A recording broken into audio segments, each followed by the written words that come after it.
सर्वमंगल मांगल्ये शिवे सर्वार्थ साधिके शरण्ये त्र्यंबके गौरी नारायणी नमोस्तुते। नमस्कार दर्शकों, मैं छवि आप सभी का स्वागत करती हूँ इस प्रोग्राम में जिसका नाम है astro Mantra happiness of life. दर्शकों, मंत्रों की शक्ति हमारी लाइफ में एक ऐसी पॉजिटिविटी लेकर आती है जिससे हमारी लाइफ की स्ट्रेस और नेगेटिविटी दूर भाग जाती है। एस्ट्रोलॉजी एक ऐसा ज्ञान है, एस्ट्रोलॉजी एक ऐसी परंपरा है जो हमारे भारत में ऋषि मुनियों की देन है। लेकिन चंद पैसा कमाने की लालच में लोगों ने एस्ट्रोलॉजी को ही बदनाम करके रख दिया है। इसके बारे में हम आपको और जानकारी देना चाहेंगे और आपको अवेयर करना चाहेंगे कि असल में एस्ट्रोलॉजी क्या है और किस तरह से ये आपकी लाइफ के स्टार्स और प्लैनेट्स को बदलती है और इसका महत्व क्या है। ये सारी जानकारी देने के लिए आज इस शो पर मेरे साथ है पंडित भूषण शर्मा जी। दर्शकों, इन्होंने एस्ट्रोलॉजी को अपनी लाइफ में अप्लाई किया और लोगों को एस्ट्रोलॉजी के माध्यम से उनकी लाइफ में उनकी प्रॉब्लम से छुटकारा देना चाह रहे हैं, क्योंकि एस्ट्रोलॉजी इनके पुरखों की देन है और इनकी फैमिली की परंपरा है जिन्होंने इन्हें अभी तक कायम करके रखा हुआ है। जी पंडित जी, सबसे पहले शो पर आपका बहुत बहुत स्वागत है। दर्शकों, जय माता की। भगवान शिव आपका सबका मंगल करे। पंडित जी, एस्ट्रोलॉजी तो एक ऐसी परंपरा है जो हमारे भारत के ऋषि मुनियों की देन है, लेकिन चंद धोखेबाज लोगों की वजह से जो पैसे कमाने के लालच में एस्ट्रोलॉजी का दुरुपयोग कर रहे हैं, क्या कहना चाहेंगे लोगों को जिनका एस्ट्रोलॉजी पर जो है इनकी वजह से विश्वास उठ चुका है? जी दर्शकों, मैं आपको बताना चाहूँगा कि ज्योतिष एक महान ज्ञान भी है और हमारे ऋषि मुनियों की कैसी देन है जो हमारे आने वाले जीवन में सुख और दुखों का वर्णन किया जाता है।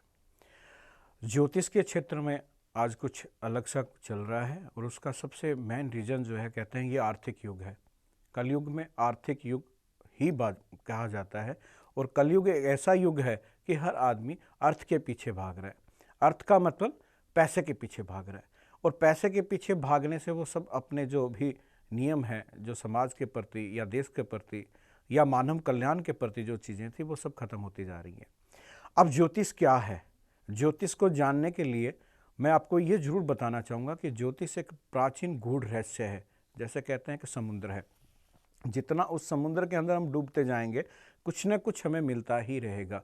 ऐसा ही ज्योतिष का ज्ञान है। ये नहीं है कि 1 या 2 या 3 या 4 महीने का आपने कोर्स किया और कुछ चंद लोगों की आपने कुंडलियाँ देख के आप महान ज्योतिषी बन गए। ऐसा कदापि भी नहीं होता।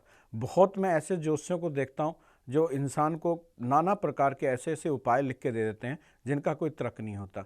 जैसे पीछे एक आज के 2 या 3 साल पहले चला था कि सिक्के जो हैं वो आप जल प्रवाह करते रहें। दर्शकों, मैं बताना चाहूँगा कि सिक्का एक ऐसा धातु है जो पानी में जाने के बावजूद भी नहीं गलता। लोगों ने बहुत अनाप शनाप क्विंटलों के हिसाब से उनको जल प्रवाह किया। न तो उस सिक्के को जानवर खाते हैं, न मच्छियाँ खाती हैं। वो सिक्का जहाँ पड़ा है वहीं पड़ा रह गया और उसका किसी को कोई बेनिफिट नहीं मिला, क्योंकि ये लाल किताब के उपाय के अंदर था।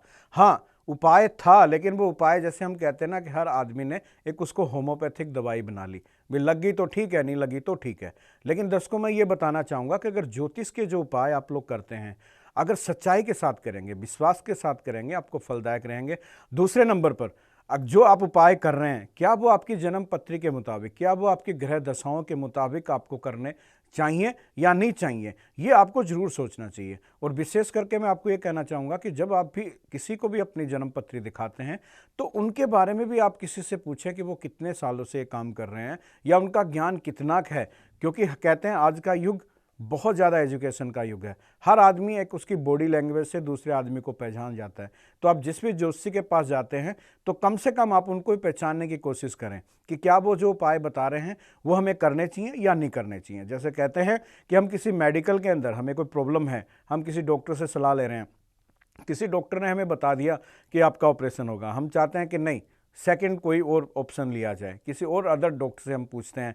अगर वो दोनों डॉक्टर की एक राय होगी तो हम कहेंगे कि हाँ ये ऑपरेशन हमें कराना ही पड़ेगा या ये फलाना ट्रीटमेंट हमें लेना ही पड़ेगा। ऐसे ही मैं आपको कहना चाहूँगा कि ज्योतिष के अंदर भी अगर आप अपनी जन्मपत्री किसी ज्योतिषी को दिखाते हैं तो एक सेकंड ऑप्शन जरूर रखें।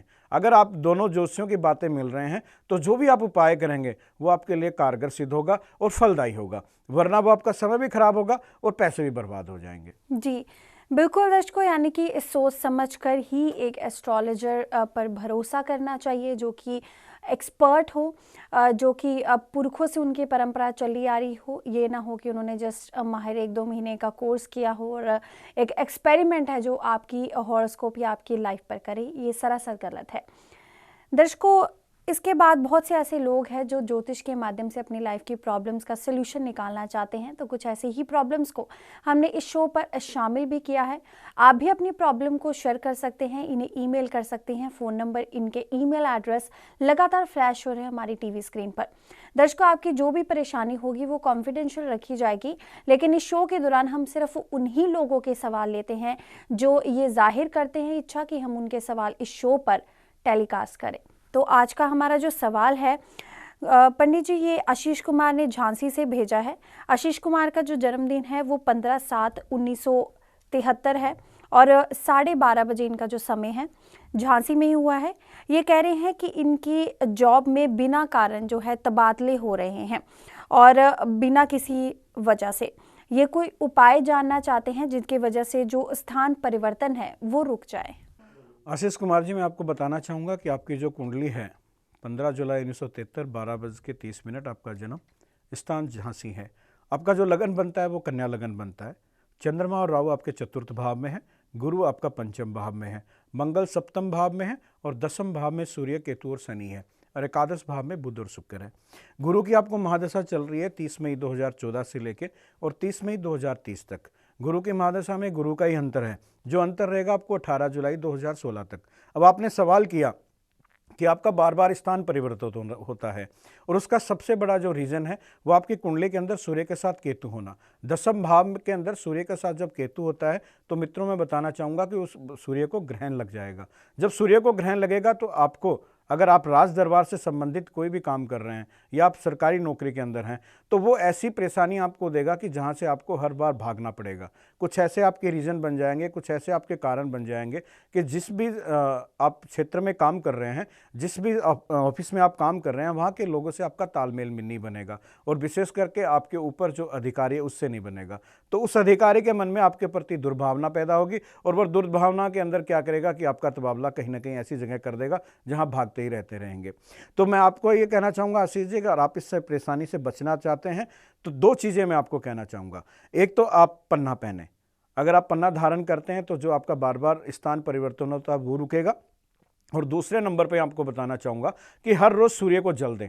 अगर आप सूर्य को जल देंगे तो जो सूर्य आपका ग्रहण से पीड़ित है वो आपको सुफलदायी रहेगा और ये स्थान परिवर्तन का जो आपकी परेशानी है वो जरूर इसमें खत्म होगी। एक चीज़ आपको बताना चाहूँगा आशीष कुमार जी, आप मंगलिक भी हैं, तो मंगल जो है वो आपके सप्तम भाव में है। यहाँ का मंगल जो आपको पेट से संबंधित रोग पैदा करेगा, क्योंकि कहते हैं ना कि इंसान का जो मंगल है वो हमारे उदर से, हमारे पेट से संबंध रखता है। तो पेट से संबंधित अगर आपको परेशानियां हैं तो उसके लिए अगर आप पहनना चाहें तो नीलम पहने। अगर आप नीलम पहनेंगे तो पेट से संबंधित जो आपकी परेशानी होगी वो भी दूर होगी और पन्ना पहनेंगे तो आप जो सरकारी नौकरी आपके अंदर आपको बार बार स्थान परिवर्तन हो रहा है वो आपका बंद होगा। अगर आप चाहें कि अगर कुछ लक्की नंबर हैं, अगर आप उनको यूज़ करते हैं तो वो भी आपके लिए काफ़ी ज़्यादा फायदेमंद रहेंगे। 6 नंबर, अगर आप 6 नंबर के साथ चलें, जैसे आपका कोई मोबाइल नंबर है या घर का नंबर है, तो अगर आप 6 नंबर यूज़ करते हैं, आप अपने गाड़ी का नंबर या स्कूटर का नंबर पीछे 6 नंबर का जोड़ या लास्ट के अंदर 6 नंबर रखते हैं तो वो भी आपके लिए सुफलदायक रहेगा। और हरा कपड़ा या सफ़ेद कपड़ा अगर आप ज़्यादा यूज़ करें तो ये आपके लिए बहुत ही ज़्यादा फायदेमंद रहेगा। जी पंडित जी, अगर मैं आम लोगों के लिए ही बात करूं, ये तो चलो इन्होंने अपना डेट ऑफ बर्थ और टाइम बताया जिसके अनुसार आपने इन्हें उपाय बताए हैं, लेकिन अगर हम नॉर्मल रेमेडी की बात करें जिनके बार बार तबादले हो रहे हैं, ट्रांसफ़र हो रही है या उनके बॉस से नहीं बन रही है, नौकरी में काफ़ी मुश्किल आ रही है, तो ऐसे लोगों को क्या करना चाहिए, एक नॉर्मल रेमेडी उनके लिए? देखिए, मैं आपको बताना चाहूँगा मित्रों कि जिन लोगों के सरकारी जॉब हैं या प्राइवेट जॉब भी हैं और उनका बार बार स्थान परिवर्तन हो रहा है, या एक नौकरी छूटने के बाद दूसरी नौकरी के लिए उनको परेशान होना पड़ रहा है, तो इसका सबसे बड़ा मुख्य कारण बनेगा केतु या राहु।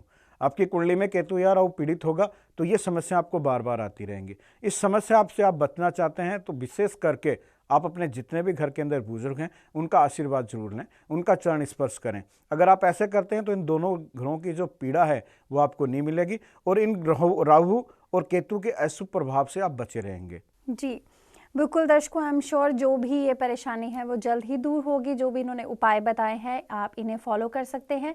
अगर आपका कोई भी पर्सनल क्वेश्चन है तो आप उनसे भी जो है उनके बारे में पूछ सकते हैं। आप इनको ईमेल कर सकते हैं। इनके ईमेल आईडी और फ़ोन नंबर लगातार फ्लैश हो रहे हैं हमारी टीवी स्क्रीन पर। इसके अलावा कोई भी परेशानी है तो मैं बता दूं, पंडित जी के पास हर समस्या का समाधान है। आप इन्हें मिल भी सकते हैं। इनका एड्रेस भी लगातार फ्लैश हो रहा है हमारी टीवी स्क्रीन पर। इसके अलावा पंडित जी आपने बताया कि जैसे आपने आशीष को भी एक सलाह दी कि एंड में 6 नंबर का ये जो यूज़ करें। न्यूमरोलॉजी जो नंबर्स का है, नंबर हमारी लाइफ में एक पॉजिटिविटी जो कैसे लेकर आते हैं? देखिए, मैं बताना चाहूँगा कि नंबरों का हमारे जीवन में बहुत ज़्यादा महत्व है।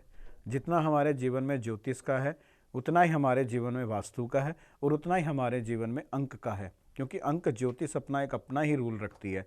तो अगर हम चाहते हैं कि मान लीजिए किसी इंसान का कोई नंबर अच्छा नहीं है और उसको लगता है कि ये मेरा नंबर अच्छा नहीं है, तो वो किसी अच्छे ज्योतिषी से मिलके अपनी डेट ऑफ बर्थ टाइम अपने नाम के मुताबिक वो अंक अगर वो यूज़ करते हैं तो उनके लिए सुफलदायक भी रहेगा।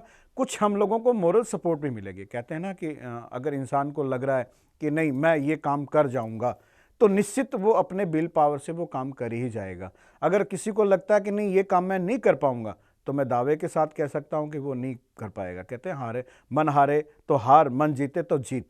तो यहाँ ये भी कहना चाहूँगा कि जो अंक ज्योतिष है वो हमें एक विल पावर देती है। हर एक आदमी को सुकून रहता है कि नहीं जो मैंने मोबाइल नंबर लिया है या जो मैंने हाउस लिया है या जो मैंने गाड़ी नंबर लिया है वो मेरे लिए सुफलदायक है। तो ये कहते हैं कि एक पॉजिटिव वे है, अगर आप इसको यूज़ करते हैं तो अच्छा ही फल रहेगा। बिल्कुल, यानी कि नंबर्स भी हमारी लाइफ में काफ़ी पॉजिटिविटी है जो वो लेकर आते हैं। फिलहाल मैं चाहूँगी गुरुजी आप एक आशीर्वाद के रूप में दर्शकों को कोई मैसेज ज़रूर दे, क्या कहना चाहेंगे? दर्शकों, मैं आपको कहना चाहूँगा, सबसे पहले तो मैं आपको यही बताना चाहूँगा कि ज्योतिष जो है वो एक महान रहस्य है। आप उसको समझने की कोशिश करें। और ग्रहों का प्रभाव मनुष्य पे भी है तो जड़ तत्व पे भी है, एक फूल पे भी है, एक पौधे पे भी है। ये मैं आपको आगे कुछ कार्यक्रम होंगे, प्रोग्राम होंगे, उनमें बताने की कोशिश करूँगा। यहाँ मैं आपको ये कहना चाहूँगा कि अगर आप किसी भी ग्रह से पीड़ित हैं तो सबसे पहले अपने माता पिता की सेवा जरूर करें, जिन्होंने हमें इस संसार को दिखाया है, जिन्होंने हमें पैदा करके पता नहीं कितने कष्ट भोग कर हमें अनेक तरह के सुख प्रदान किए हैं। तो अगर आप अपने माता पिता के चरण स्पर्श करते हैं, उनकी सेवा करते हैं, तो कुछ ऐसे अनिष्ट ग्रह हैं जिनसे आप बचे रहेंगे। और अगर आप ये करेंगे तो मैं कहूँगा कि उनका आशीर्वाद जो है, कहते हैं आशीर्वाद तो पता नहीं क्या से क्या कर देता है, तो आपके लिए सुफलदायक रहेगा। और माता पिता की सेवा तो कहते हैं भगवान से बढ़कर सेवा है। सभी तीर्थ आप कर लें, लेकिन सबसे बड़ा तीर्थ माता और पिता के सेवा ही करना है। लोग जगराते कराते हैं लेकिन अपने घर में माँ को पूछते भी नहीं है, तो वो जगराते कराने का भी फायदा नहीं है। तो मैं ये कहूँगा दर्शकों, अपने माँ और अपने पिता की सेवा आपके लिए सबसे ज़्यादा ज़रूरी है। जी दर्शकों, बहुत बहुत अच्छी जानकारी और अच्छे विचार है जो पंडित जी ने आज हमारे साथ शेयर किए हैं। आई एम श्योर आपको इनके विचार और इनकी जानकारी ज़रूर पसंद आई होगी। लेकिन आपकी कोई भी क्वेरीज है तो आप इन्हें ईमेल कर सकते हैं, इन्हें कॉल कर सकते हैं। आज के इस शो पर बस इतना ही। अब वक्त हो चला इजाज़त लेने का। पंडित जी, शो पर आने के लिए बहुत बहुत धन्यवाद। नमस्कार, जय माता दी। दर्शकों, इसी के साथ मुझे यानी कि छवि को दीजिए इजाज़त। हम फिर से हाजिर होंगे इसी शो पर इसी समय। आप सभी अपना ध्यान रखिए। नमस्कार।